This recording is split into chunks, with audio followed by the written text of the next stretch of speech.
여러분도 아마 미술 체계는 한 번씩 보셨을 것 같은데 레오나르도 다빈치가 그린 최후의 만찬이라고 하는 그림이 있습니다. 벽화죠. 이탈리아의 밀라노의 산타마리아 수도원의 식당의 뒤쪽 벽에 그려져 있는 벽화라고 합니다. 저도 직접 보지는 못했어요. 그 그림이 아주 다빈치의 그림 가운데서 최고고 또 모든 그림을 세계적으로 통틀어서 손가락에 꼽을 만한 그런 그림입니다. 시대가 지나면서도 그 명성을 유지하는 이유에 대해서 전문가들은 이렇게 얘기하죠. 그 그림이 가지고 있는 구성, 그리고 빛을 활용한 것, 또는 원근법, 그 전까지는 그런 활용들이 없었는데 그런 것들을 아주 미리 선각자적으로 이해를 하고 대담하게 실험을 한 것들이 오늘날도 여전히 그 다빈치의 최후의 만찬 그림이 최고의 그림으로 이렇게 인정받고 있는 것이다 하는 것이죠. 다빈치는 그림도 잘 그렸지만 이 사람은 과학적 사고가 뛰어났던 사람입니다. 그래서 예술가이면서 또는 과학자, 그래서 예술과 과학이 다 모아져 있는 그림이 다빈치의 최후의 만찬이라 그렇게 얘기할 수 있어요. 근데 최후의 만찬을 다빈치가 어떤 시점을 포착해서 그림을 그렸는가 하면 오늘 보면 맨 마지막 부분에 있는 요 장면들, 요 시간을 포착을 했어요. 예수님께서 마지막 만찬을 하시면서 너희 중에 어떤 사람이 나를 배반할 것이다. 나를 팔 자가 있을 것이다. 그러니까 제자들이 깜짝 놀래가지고 누구입니까? 이렇게 요 장면을 딱 사진으로 찍은 것을 그렸다 볼 수 있어요. 한번 23절 읽어볼까요? 23절 시작. 그들이 서로 못해 우리 중에서 이를 행할 자가 누구일까 하더라. 너무 밋밋하게 써놨지만 어떨까요? 말이 되는 소리야? 누구야? 이렇게. 다빈치 시대가 르네상스라고 그래요. 르네상스는 인문주의라고 그러는데 쉽게 얘기하면 하나님 중심으로 가치 체계가 있던 것들이 인간 중심으로 바뀌는 거예요. 그래서 하나님 중심으로 있던 모든 가치 체계가 사람 중심으로.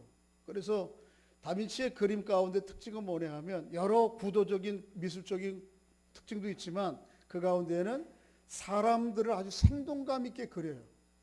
그래서 사람들에게 주목하게 만들어요. 우리는 잘 모르지만 이 전문가들은 이 사람 다빈치 그림에 나오는 한 사람 한 사람을 보면 12제자가 누구인지를 잘 안다, 다 안다고요. 특성이 다 드러나 있다는 거죠.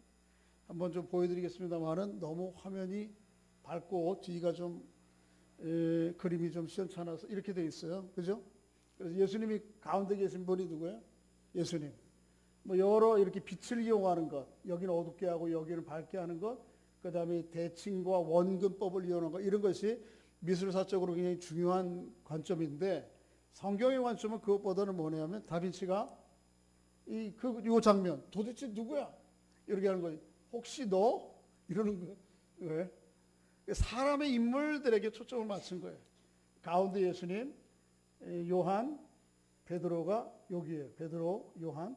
요 뒤에 시커멓게 숨어 있는 이 사람이 누구죠? 오늘 본문에 나오는 가롯 유다. 그 다음에 이어서 안드레, 야고보, 바들로메. 오른쪽에는 도마, 야고보, 빌립, 마테, 타데오, 시몬. 이렇게 구성이 되어 있는 거예요. 이 그림을 보면 예수님이 가운데 계시니까 이렇게 예수님도 초점을 맞추긴 하겠지만 더 아주 예수님 가만히 계세요. 근데 다른 사람들은 어떻게 해요? 움직임들이 아주 생동감 있고 강렬합니다. 이 그림 자체가 보여주는 게 뭐예요? 인문주의, 르네상스를 아주 꽃 피웠을 때에 이 다빈치가 르네상스의 인문주의의 거장이거든요. 그 모습들을 잘 표현한 것이라는 것이죠. 자, 그런데 저를 보세요. 성경이 말하는 최후의 만찬은 그게 아닙니다. 그죠? 성경이 말하는 최후의 만찬에는 여기 나머지 쭉 12명이 언급되었던 사람들은 그 자리에 거의 없어요. 단지 누구 하나? 가룟 유다 한 사람만 나오죠. 이 유월절을 준비하기 위해서 베드로와 누구예요? 요한이 나오긴 합니다만은 각각 인물들이 어쩌냐 여기에 초점이 있지 않아요.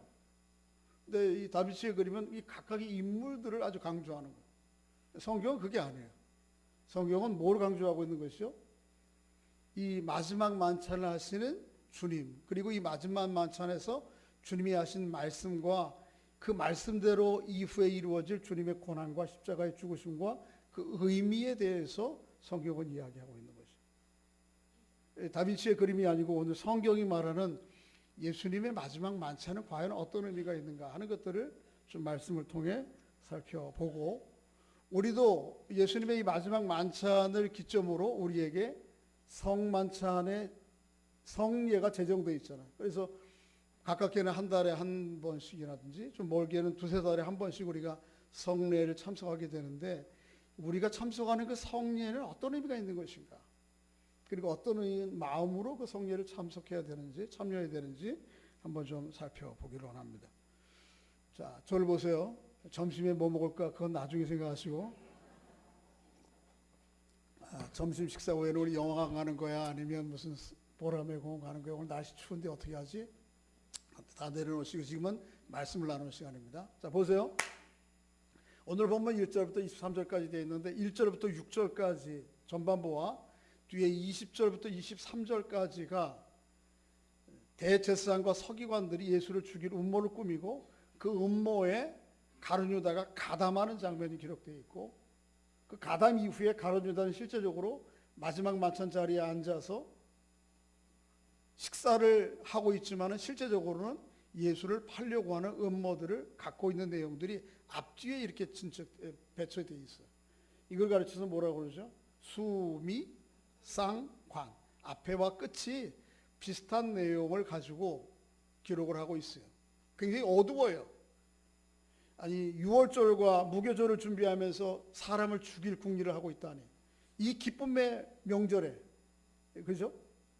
그리고 그 가운데에 여전히 예수님은 어떻게, 그의 제자들은 하나님의 구원의 잔치인 유월절과 무교절을 먹는 장면이 가운데 기록되어 있어요. 뭐 그건 그렇다 치고, 그래서 이 서기관과 대제사장들이 그 음모를 꾸며서 예수를 죽이려고 하는 거예요. 근데 예수를 잡아 죽여야 되긴 해야 되는데 어떻게 죽여야 될지는 모르는 거예요. 왜냐하면 백성들이 다 예수를 추종하고 따르고 있거든요. 문제예요. 죽이긴 죽여야 되겠는데 죽일 방도가 없는 거예요. 방도가. 근데 이때 누가 찾아와요? 예수님의 12 제자 가운데 한 사람인 가룟 유다가 그들을 찾아와요. 이게 얼마나 좋은 기회예요. 그래서 대제사장과 서기관들은 그동안 아주 골머리 아팠던 이 난관에서 금방 해결이 됩니다. 아주 어려운, 대단히 어려운 과제들을 단번에 쉽게 해결하고 마는 거예요. 이 가룟 유다를 잘 이용하면 되죠. 여러 유익이 있을 것입니다. 가룟 유다가 예수 그리스도의 동선을 잘 아시겠죠. 알겠지, 그죠? 그러니까 백성들이 모르는 사이에 은밀하게 예수님을 죽일 방법들을 이 가룟 유다를 통해서 알 수 있을 거예요. 혹 여차 잘못됐다 그러면 어떻게 해요? 이 모든 문제를 누구에게 뒤집어 씌우면 돼요? 가룟 유다에게 뒤집어 씌우면 되는 거예요. 또 만약 재판에 이르게 되면 내부자의 증언이라는 거 있잖아요. 그렇죠? 요즘 우리나라 무서운 거잖아요. 내부자의 증언하면 꼼짝없이 당하는 거잖아요.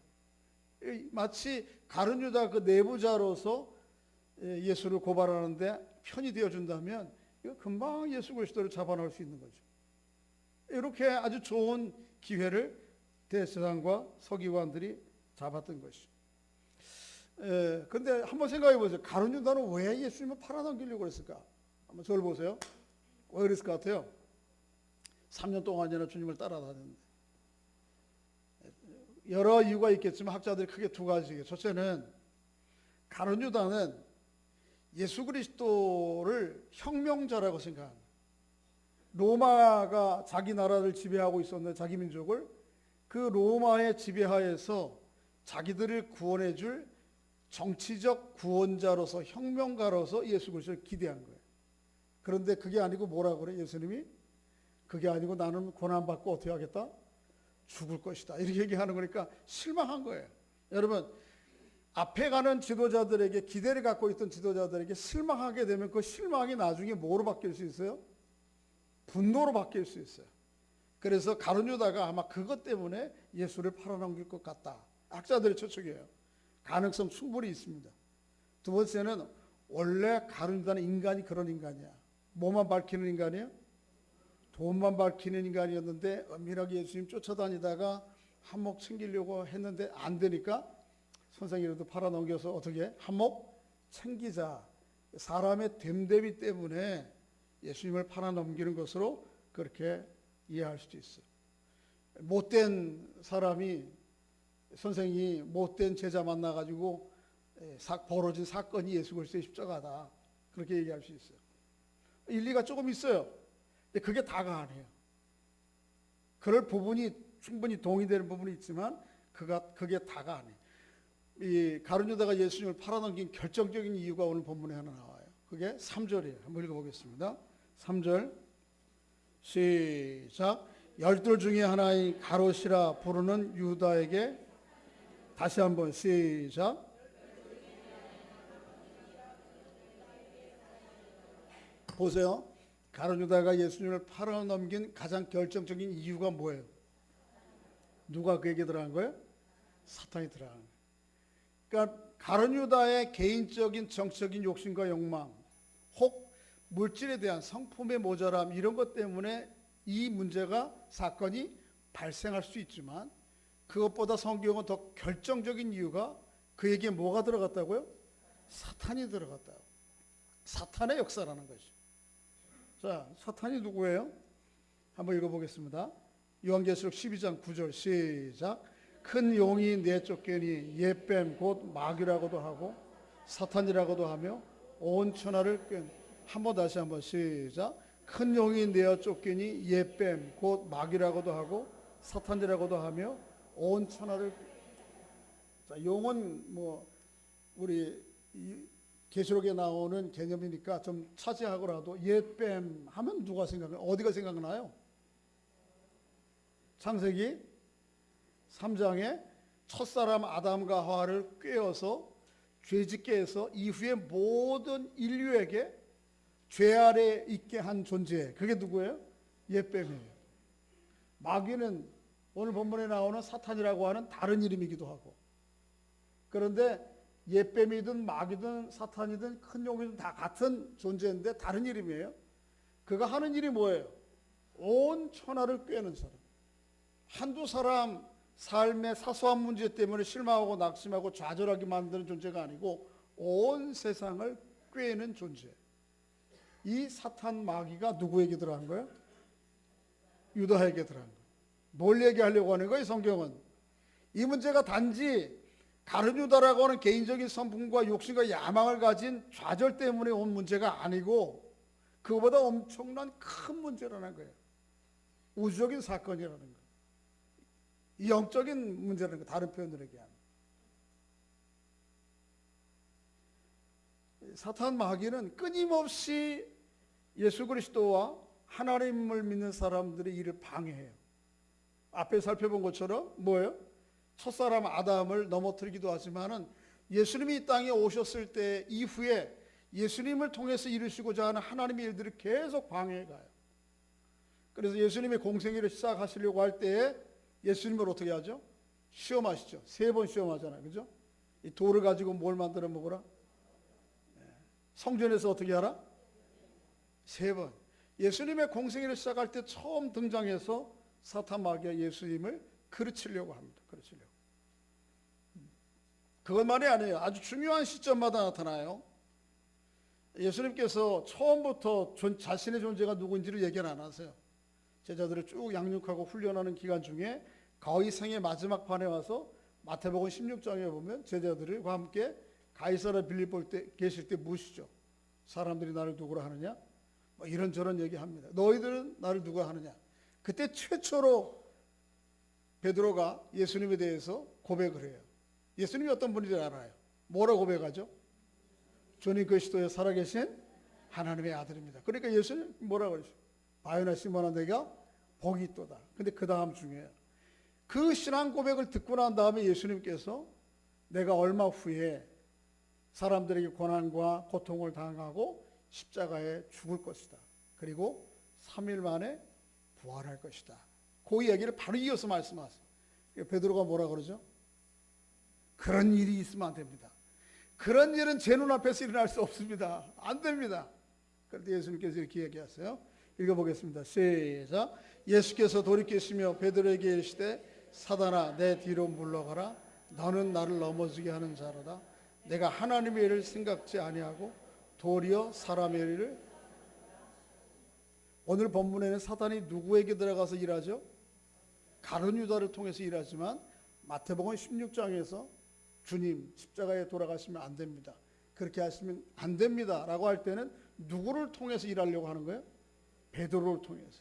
예수님께서 뭐라 그래요? 사탄아 내 뒤로 물러가라. 너는 나를 어떻게 하는 거예요? 넘어지게 하는 자라다. 나에게 맡겨진 하나님의 일을 하지 못하게 하고 인간적인 욕심과 욕망에 매여 생을 살아가게. 그래서 하나님의 일을 다 그르치게 만드는 거예요. 이게 사탄이에요. 그러니까 여러분 예수 그리스도의 십자가의 죽음의 사건, 또 가룟 유다의 배반의 사건을 한 개인 대 개인, 못된 제자 만난 스승이 당한 우사, 이렇게 생각하면 안 되는 거예요. 이게 여기에는 아주 놀라운 우주적인 큰 아주 엄청난 규모의 대결의 싸움이 있는 거죠. 그래서 오늘 본문에 보는 것처럼 온 천하를 꿰는 옛뱀 또는 마귀 사탄과 함께 누구와의 대결이에요? 요한계시록 17장 12장 9절에 보면 만왕의 왕 만주의 주 대신 누구? 예수 그리스도와의 영적 대결이 있는 것이죠. 오늘 본문에 우리 사건을 그렇게 이해를 해야 되는 것입니다. 자, 이렇게 죽음의 그늘이 점점점 더 드리워지고 점점점 어두워지는 짙어지는 이때에 예수님께서는 흔들림 없이 뭘 하시죠? 6월절 무교절 셀레브레이션 축하를 하세요. 6월절과 무교절은 이스라엘 백성들이 경험했던 하나님의 가장 놀라운 구원의 사건을 기념하고 감사하고 축제하는 거예요. 이걸 때가 되었으니까 예수님께서 하시는 것이죠. 6월절과 무교절은 이런 것입니다. 저를 보세요. 6월절 달력으로 앞비벌, 나중에는 그게 니산월로 바뀌는데 앞비벌 14일에 6월절이에요. 그날이. 그리고 그 다음 날부터 일주일이 뭐예요? 무교절이에요. 우리하고는 좀 달라요. 우리는 아침에 하루가 시작되지만 유대인들은 저녁도 시작돼요. 그래서 아비벌 14일 저녁에 별이 3개 보이면 그때부터 그날이 6월절이 시작되는 거예요. 그리고 그 다음 날 목요일 날 새벽에 밤에 별이 새벽이 아니지 밤에 또 별이 몇 개 보이면 3개 보이면 3개 뜨면 이제 하루가 끝나는 거예요. 근데 그 6월절이 시작될 때 첫 별이 3개 보이면 성전에서 레위인들이 은나파를 부는 거예요. 왕 부르면 그때부터 뭐가 시작되었다?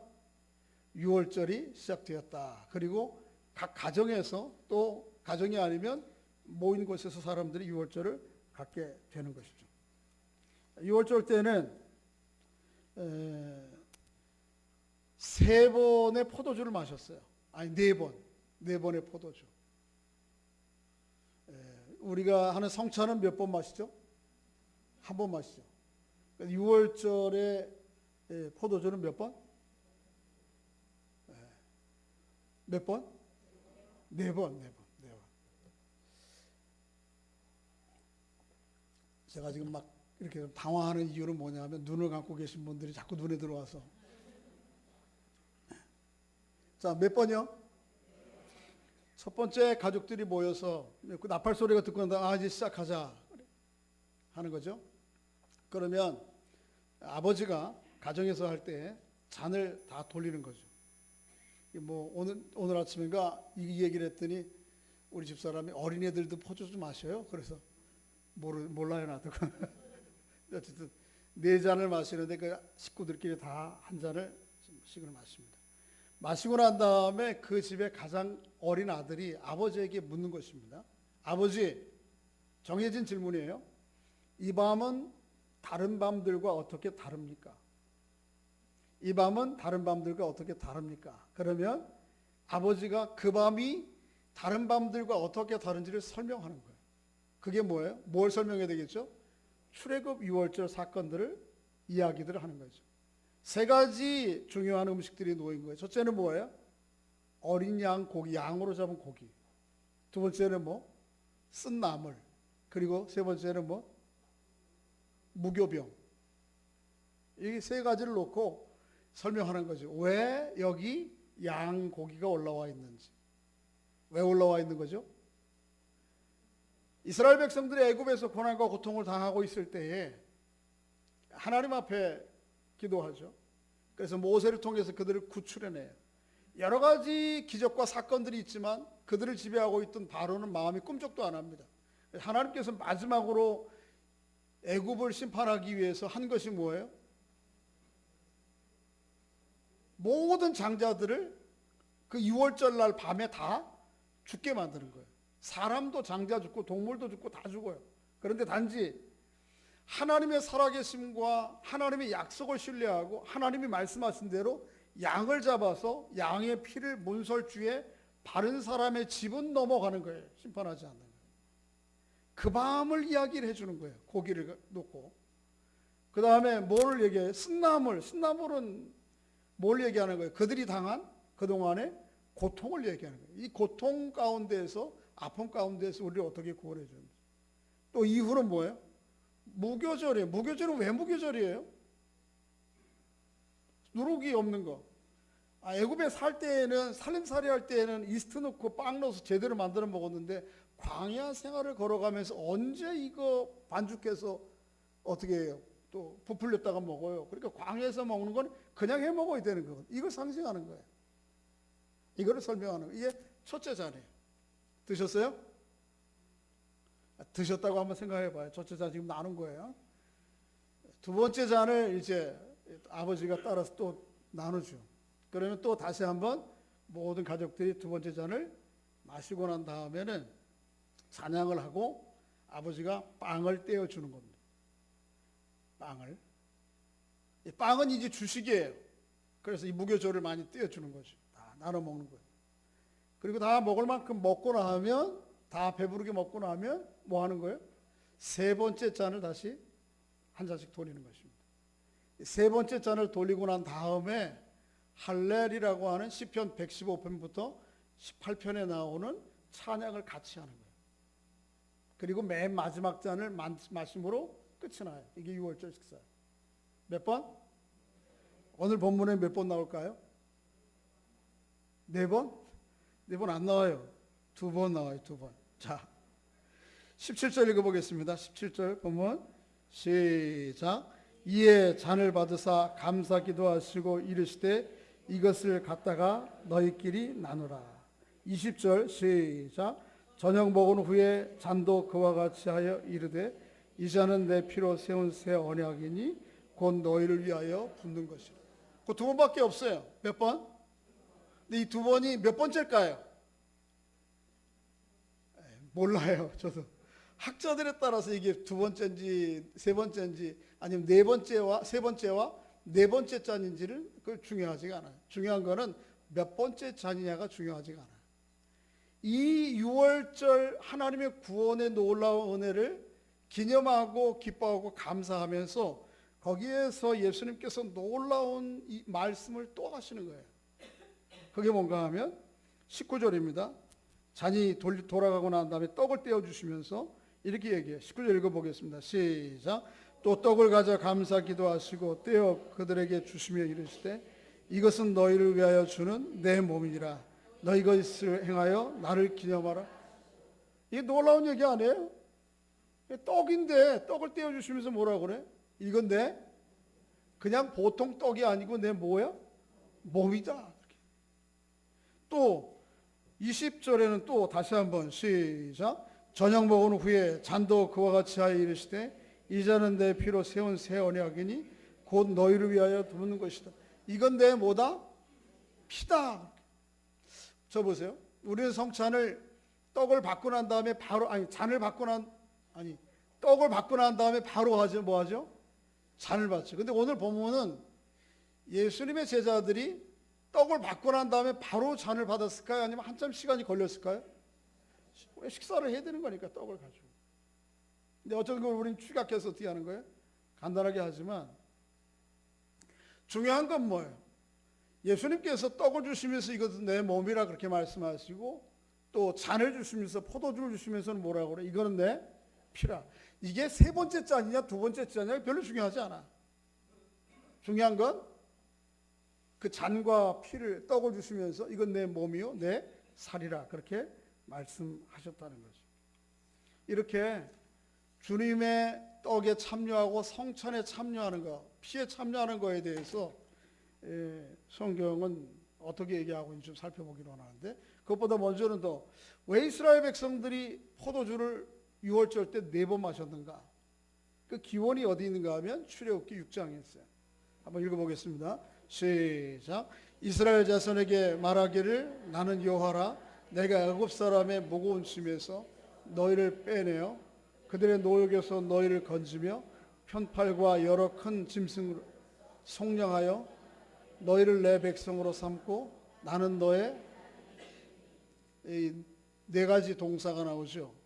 무거운 짐 밑에서 너희를 어떻게 빼내고 그들의 노역에서 너희를 어떻게 하고 건지고 큰 심판으로부터 너희를 뭐하고 속량하고 너희를 내 백성 삼고 이 4가지의 하나님의 구원의 행위를 상징하기 위해서 포도주를 몇 번 마시는 거예요? 4번 마시는 거예요. 우리도 앞으로 그렇게 할까요? 포도주 많이 마시고 좋을 것 같은데 4번 마시는 거 의미가 있는 것 같아요. 자, 그러면 이런 성찬이 담고 있는 의미가 뭐냐? 오늘 본문에 예수님께서 이건 내 몸이요 내 피다 그렇게 말씀하셨는데, 사도들은 그 의미들을 조금 우리에게 설명해 주는데 이렇게 설명해 줍니다. 에베소서 1장 7절 시작.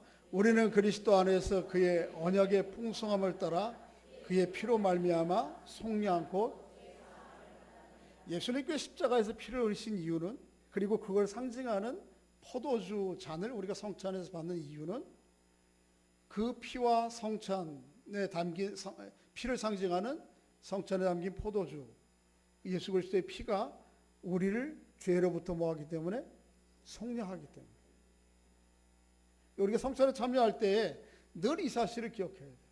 이 포도주는 나를 위해서 내 죄를 대속하기 위해서 흘리신 예수 그리스도의 피와 그의 공로를 우리가 늘 생각해야 돼요. 베드로전서 1장 18절에도 시작. 너희가 알거니와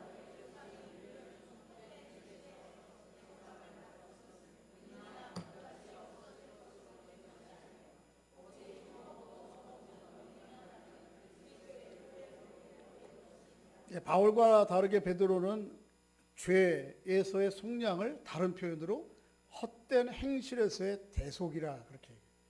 그러니까 이게 성찬의 내용이 좀 풍성해지죠, 그죠? 죄에서 구속만이 아니고 헛된 행실로부터 대속해 주는 효과가 일어나는 예수 그리스도의 피. 우리가 늘 언제나 성찬에 참여할 때 나는 그렇게 죄의 대속함을 받은 사람이요 헛된 행실에서부터 대속함을 받은 사람이라고 하는 감사와 기쁨으로 성찬에 참여해야 되는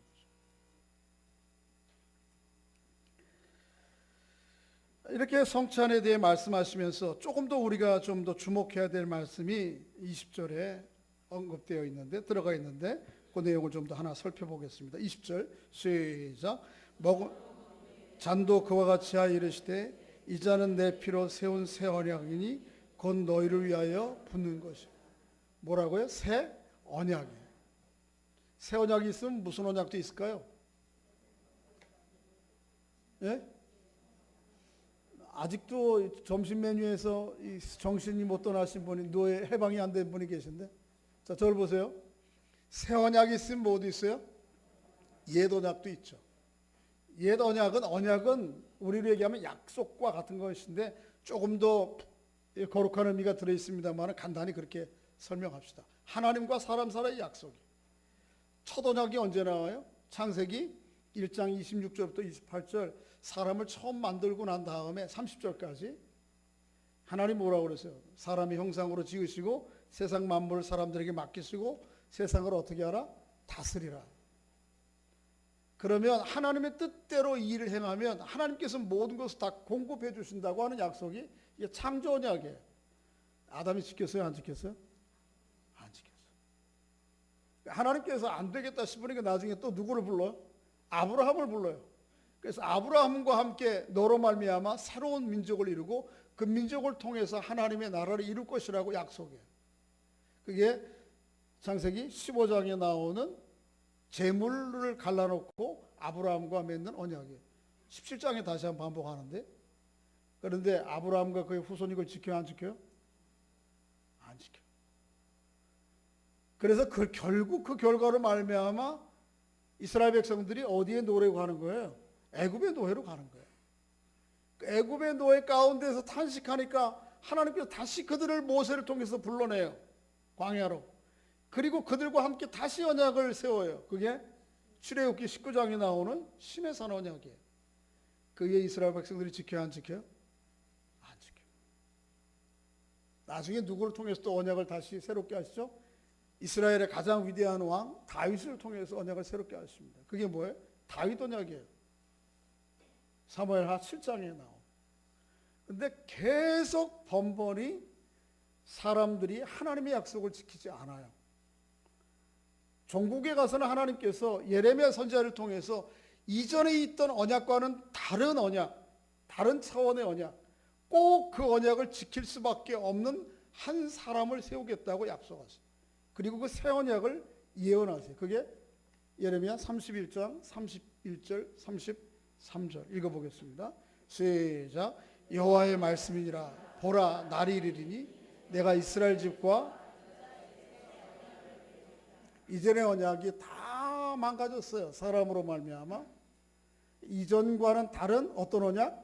새 언약을 때가 되면 맺으리라. 읽어봅니다. 시작. 이 언약은 내가 그들의 조상들의 손을 잡고 애굽 땅에서 인도하여 내던 날에 맺은 것과 같이 아니할 것은 내가 그들이 남편이 되었어도 그들이 내 언약을 깨뜨렸습니다. 여호와의 말씀.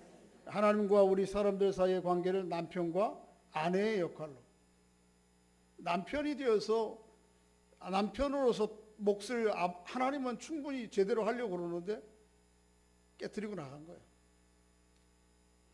자, 33절 시작. 그러나 그날 후에 내가 이스라엘 집과 맺을 언약은 이러하니 곧 내가 나의 법을 그들의 속에 두며 그들의 마음에 기록하여 나는 그들의 하나님이 되고 그들은 내 언약이 될 것이라. 여호와의.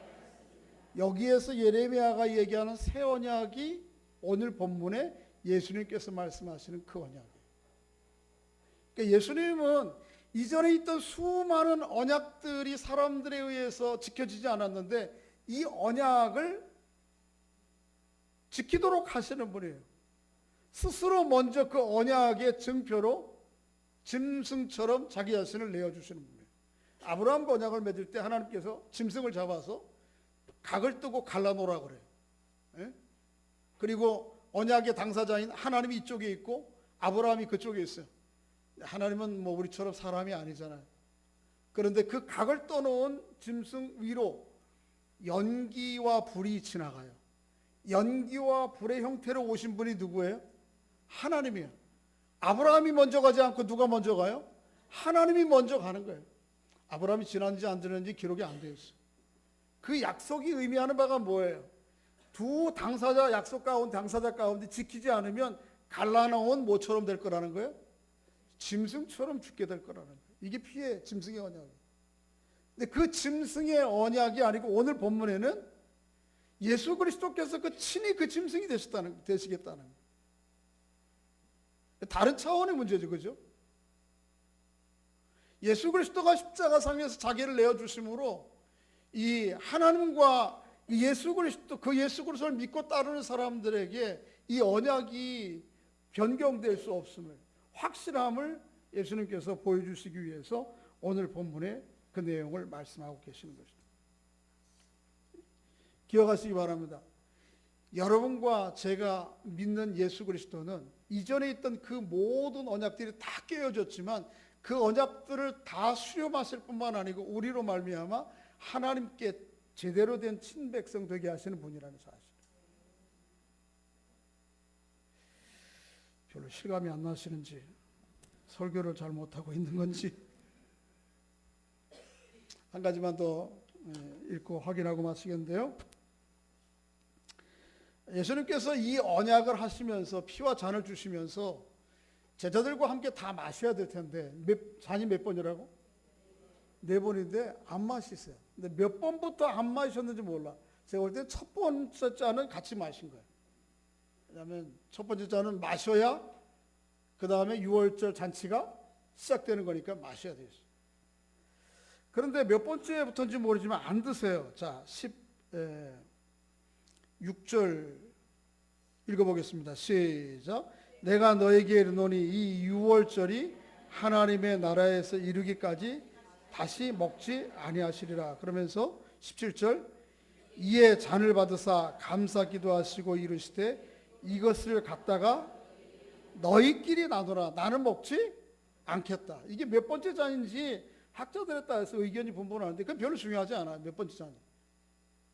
어쨌든 안 드시겠다는 거예요. 한 번 더 그래요. 20절 시작. 저녁 먹은 후에 잔도 그와 같이 하여 이르시되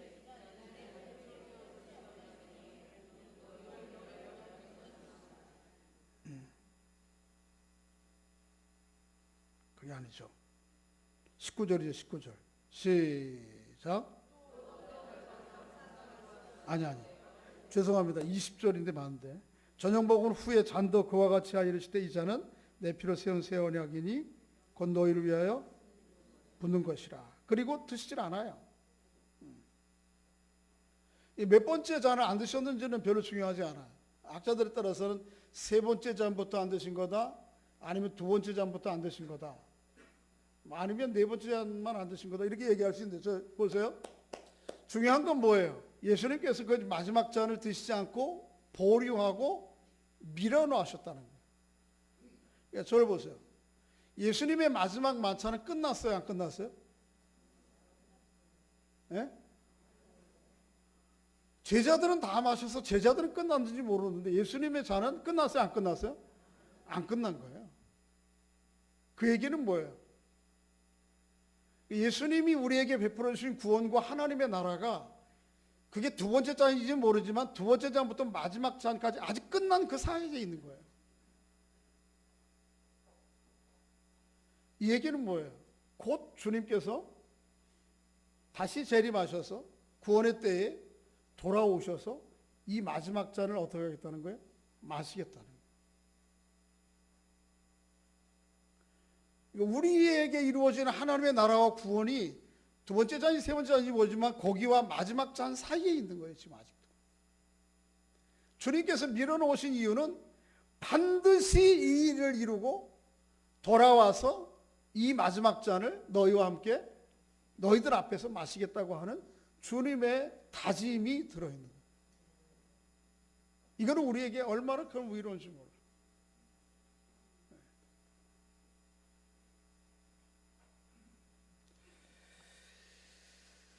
참 감사한 일이죠. 그죠? 주님 반드시 오십니다. 할렐루야. 왜냐하면 마지막 잔을 드셨어요? 안 드셨어요? 아마 세 번째 잔인지도 몰라요. 안 드셨어요. 반드시 오셔서 이 마지막 잔을 드심으로 이 구원의 잔치를 완성하실 거예요. 언제부터 시작된? 저 6월절부터 시작된 그러니까 놀라운 구원의 역사를 주님이 이루실 것입니다. 그래서 계시록 그것 때문에 그런지 모르죠. 계시록 19장에 보면 사도 요한을 통해서 하나님의 나라가 완성될 때의 모습을 어린 양의 혼인 잔치로 비유해요. 잔치로 끝이 나요. 그때 우리도 함께 마지막 잔을 드시는 주님 앞에 찬양하고 높이게 될 것입니다. 이 약속을 실실히 신뢰하고 살아가는 여러분과 제가 될 수 있기를 주의 이름으로 축복합니다. 고린도서에서 바울은 이 성찬에 참여하는 의미에 대해서 이렇게 이야기하고 있어요. 두 군데만 찾아서 읽고 마치겠는데 16절 시작. 우리가 축복하는 바 축복의 자는 그리스도의 피에 참여함이 아니며 우리가 떠는 떡은 그리스도의 몸에, 우리가 주님의 잔, 성찬시에 주님의 잔에 참여하는 것은 주님의 피에 참여하는 것이고, 떡을 나누어 받는 것은 주님의 몸에 참여하는 거예요. 그 얘기는 뭐예요? 우리가 주님과 함께 한 몸이 된 거예요. 한 몸. 로마서에서는 그것을 조금 더, 여기에서는 세례를 얘기하는데 똑같은 의미가 세례도 들어있어요. 세례와 성찬은 똑같은 성례인데 같은 의미가 들어있는 4절 읽어보겠습니다. 시작. 우리가 그의 죽으심과 합하여 세례를 받음으로 그와 함께 장사되었나니 이는 아버지의 영광으로 말미암아 그리스도를 죽은 자 가운데에서 살리심과 같이 우리로 또한 새 생명 가운데에서, 세례도 똑같은 의미가 있어요. 성찬도 똑같은 의미예요. 주님과 함께 뭐가 되는 거예요? 한 몸이 되는 거예요. 그래서 십자가상에서 주님과 죽으실 때 우리도 우리의 죄와 또 옛날의 헛된 행실이 죽은 거예요. 할렐루야. 그로 말미암는 하나님의 심판으로부터 우리가 자유롭게 된 거예요. 이것으로 끝이 아니야. 주님이 영광 가운데 일어나실 때, 부활하실 때 우리도 부활하는 부활의 생명이 우리 안에 주어집니다. 그 부활의 첫 열매로 주님이 이미 부활하셨고, 그 주님과 한 몸 된, 한 생명 된 우리도 때가 되면 부활의 몸으로 일어나게 될 것을 말씀하셔요. 자, 한 절 더 읽고 마치겠습니다. 5절 시작. 만일 우리가 그의 죽으심과 같은 모양으로 연합한 자 되었으면 또한 그의 부활과 같은 모양으로, 할렐루야, 우리가 그의 죽으심과 모양으로 연합한 자가 되었으면 그의 부활과 같은 모양으로 연합한 자가 될 것이라. 주님의 성찬을 참여할 때마다 늘 이 사실을 기억하고 또 그 은혜가 우리 안에 늘 새로워지는 은총이 있기를 주의 이름으로 축복합니다. 주님은 세 번째 잔 아니면 두 번째 잔에서 어떻게 하셨어요? 멈추시고 빨리 끝내라는 신호죠. 네 번째 잔은 아직 드시지 않으셨어요. 머지않은 장래에 다시 오셔서 우리와 함께 이 구원의 잔치를, 그게 6월절이라는 이름이 될지 주님의 잔치, 주님의 날의 잔치가 될지 모르지만 마지막 잔을 우리 앞에 드시면서 우리는 그 마지막 잔을 드시는 주님을 높이고 찬양할 때가 우리에게 반드시 올 것입니다. 그날을 기약하고 기대하며 살아가는 여러분과 제가 될 수 있기를 주의 이름으로 축복합니다. 아버지 하나님, 우리 감사합니다. 저희들을 사랑해 주셔서 십자가상에서 자신의 몸을 내어주시고 또 피를 흘려주심으로 저희들의 죄를 속량하시며 헛된 행실로부터 대속해 주신 것 감사합니다. 그런 구원의 은혜들을 날마다 누리며 살아갈 뿐 아니고 이미 시작된 구원이 하나님 나라에서 완성이 되기까지 우리를 성령 안에서 인도하시고 이끌어 가시는 주님의 은총에 또한 감사를 드립니다. 머지않은 장래에 아직 드시지 않은 미뤄놓은 마지막 잔을 드실 주님을 배울 것을, 주님이 땅에 다시 오실 것을 믿음으로 기약하고 소망하며 오늘 하루를, 우리에게 주어진 나날들을 주님을 믿는 믿음과 소망 가운데 온전히 살아가는 저희들 될 수 있도록 은혜를 베풀어 주시옵소서. 매 성례 때마다 그게 세례가 됐든 성찬이 되었든 이렇게 성례에 담긴 놀라운 하나님의 은혜들이 우리 안에 깨달아지게 하시고 또 감사가 넘치는 저희들이 될 수 있도록 은총을 베풀어 주시옵소서. 예수님의 이름으로 기도하옵나이다. 아멘.